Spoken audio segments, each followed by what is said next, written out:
Welcome my channel Triveni steno classes. आज का dictation start होगा 3 सेकंड बाद।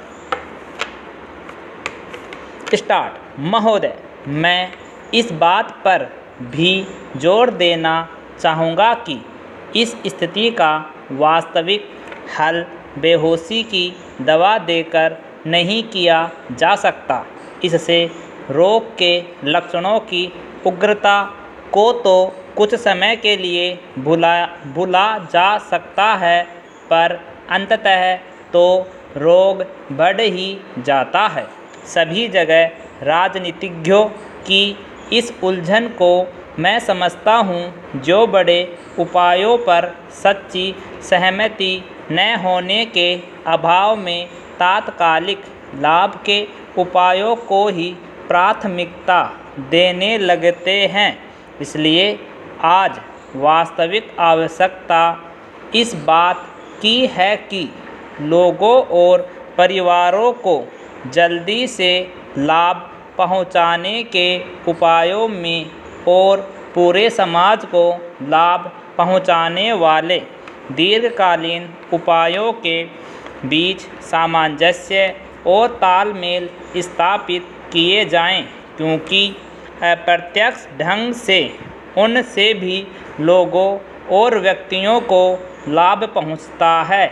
इसलिए हमारा कार्यक्रम ऐसा होना चाहिए जो व्यक्ति, परिवार और समाज सभी के लिए उपयुक्त हो और माइक्रो स्तर पर तीनों तरफ चलने वाले हमारे प्रयास एक और मिल जाएं। हमारी 8वीं योजना में इसी बात पर जोर दिया गया है। इस योजना में ग्रामीण विकास की राशि में भारी वृद्धि की गई है, जो 11,000 करोड़ रुपए से बढ़ाकर 30,000 करोड़ रुपए कर दी गई है।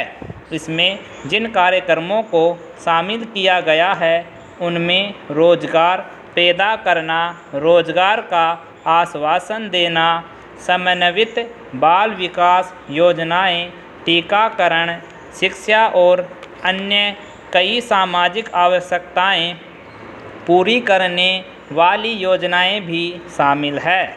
इस बात की आवश्यकता हमेशा बनी रहती है कि समय समय पर लोगों की ज़रूरतों और मांगों को देखते हुए उनमें हमेशा यथोचित सामंजस्य किया जाना चाहिए। तथापि केवल इतना ही पर्याप्त नहीं होता कि योजनाएं शुरू कर दी जाएं। योजनाएं शुरू करने के साथ साथ यह भी ज़रूरी होता है कि लोगों को उन्हीं की भाषा में शिक्षित करने और समझाने के लिए एक व्यापक साधन और सतत अभियान चलाया जाए, ताकि उनके समझने और देखने के ढंग में जो छिद्र या गलतफहमी है उसे दूर किया जाए, क्योंकि प्राय उसके कारण विभिन्न प्रकार के आंदोलन शुरू हो जाते हैं।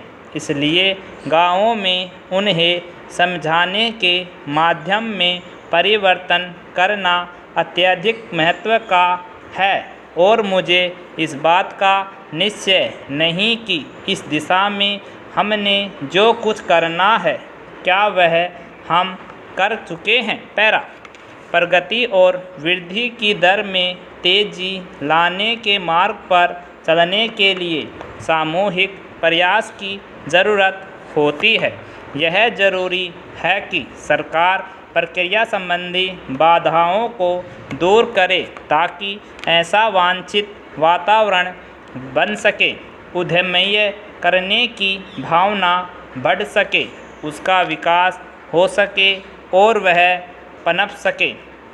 हमने यही करने की चेष्टा की है।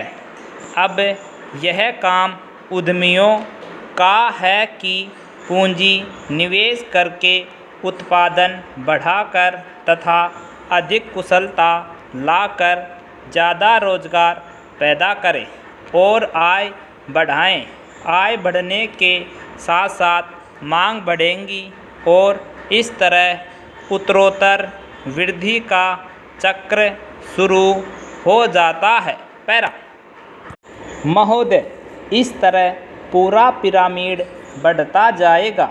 यह विचार बड़ा स्पष्ट और सरल लगता है, परंतु जब इसे हमारे जैसे विशाल आकार, जनसंख्या और सामाजिक जटिलताओं वाले देश पर लागू किया जाता है तो इसे कार्यान्वित करना अत्यंत दुष्कर कार्य हो जाता है।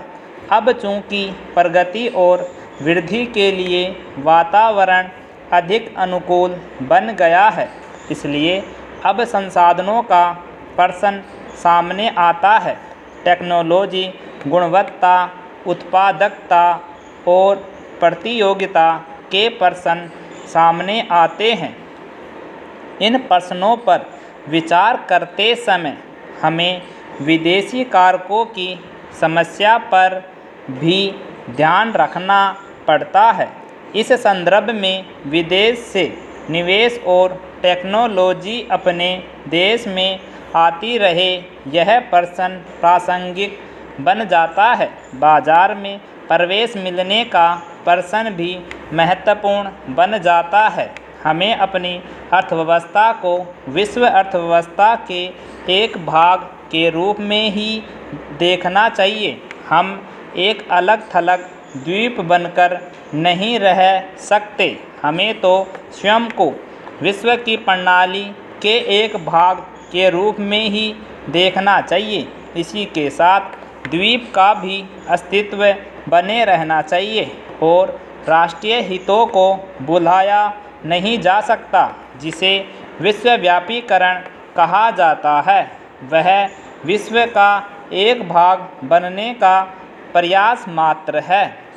इसके बाद ही हम शेष विश्व से यह आशा कर सकेंगे कि वह हमें हमारी आवश्यकता की चीज़ें प्रदान करे। मुझे विश्वास है कि ऐसा करते समय विसम्मति की कोई आवाज़ नहीं होगी, किंतु हम विश्वव्यापीकरण महज उसी की खातिर नहीं कर रहे। यह तो विशिष्ट रूप से भारत के लोगों के हितों को ध्यान में रखते हुए किया जाना चाहिए, क्योंकि शून्य देकर केवल शून्य ही मिलता है। इसलिए हम अपना लक्ष्य तभी प्राप्त कर सकते हैं जब हम यह दिखा दें कि इससे देने वाले और लेने वाले दोनों का लाभ है। पैरा विश्व अर्थव्यवस्था आज अधिकांशतः बाजार की ताकतों के सहारे चल रही है, और यदि हम इन बातों को अनदेखा कर देंगे तो इससे हमें भी भारी हानि उठानी पड़ेगी। अपने प्रयासों में हमने इस वास्तविकता को स्वीकार करने का प्रयास किया है। विश्वव्यापीकरण से हम अभिभूत नहीं हैं, परंतु हम अपनी ओर से यथार्थ को समझने की पूरी चेष्टा करते हैं। कुछ आलोचकों ने यह कहा है कि विदेशी निवेशकर्ता हमारी अर्थव्यवस्था पर छा जाएंगे।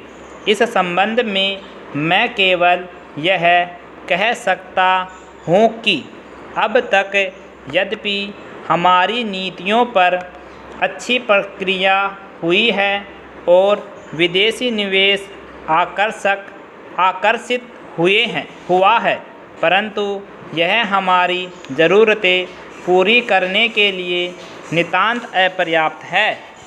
आपको देखकर मुझे ऐसा नहीं लगता कि हमारे ऊपर कल विदेशी निवेशकों के छा जाने का खतरा लग रहा है।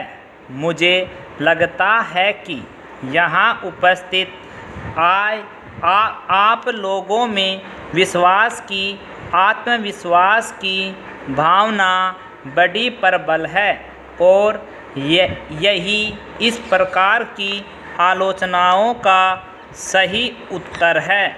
मैं विदेशी निवेश के प्रस्तावों की 2 विशेषताओं को दोहराना चाहूँगा ताकि हर व्यक्ति इस बारे में आश्वस्त हो जाए। कंप्लीट।